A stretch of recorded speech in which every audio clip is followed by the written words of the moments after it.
آپ جانے یا نہ جانے، یہ دنیا، یہ کائنات اللہ تعالیٰ نے میرے لیے اور آپ کے لیے بنائی ہے، ہمیں دنیا کے لیے نہیں بنایا۔ یہاں پر دیکھیں کہ ہم تو دنیا کے لیے زندگی گزار رہے ہیں، سارا ماحول ہی غافل ہے، سارا امت مسلمہ کا رخ دنیا کی طرف ہے، انفرادی طور پہ ہو یا اجتماعی طور پہ ہو۔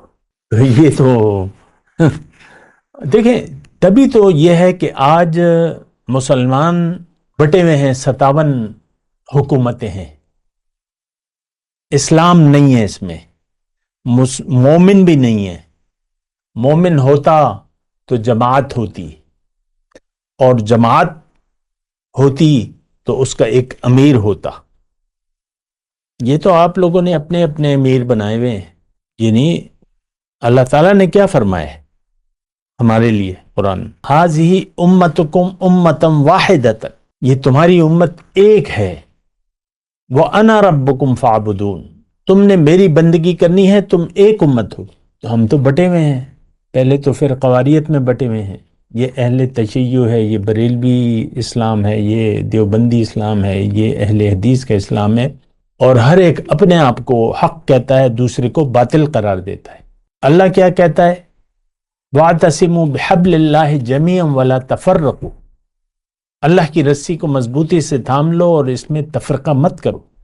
وَلَا تَكُونُوا كَالَّذِينَ فَرَّقُوا دِينَهُمْ وَكَانُوا شِيَعًا لَسْتَ مِنْهُمْ فِي شَيْءٍ، ان لوگوں کی طرح نہ ہو جانا کہ وہ ٹکڑیوں میں بٹ گئے، علیحدہ علیحدہ جماعتیں بنا لی، آپ ان میں سے کسی میں بھی نہیں ہیں۔ لست منہم فی شیء، اے رسول آپ کا ان سے کوئی تعلق نہیں ہے۔ اللہ نے ہمارے بارے میں کیا فرمایا؟ لستم علی شیء حتی تقیموا التوراۃ والانجیل وما انزل الیکم من ربکم، اے مسلمانوں تمہاری کوئی حیثیت نہیں ہے اگر تم قرآن کو تھام نہیں لیتے، اس کو قبول نہیں کرتے، تو تمہاری یا اس کی ذمہ داری نہیں لیتے، تو تمہاری کوئی حیثیت، لستم علی شیء،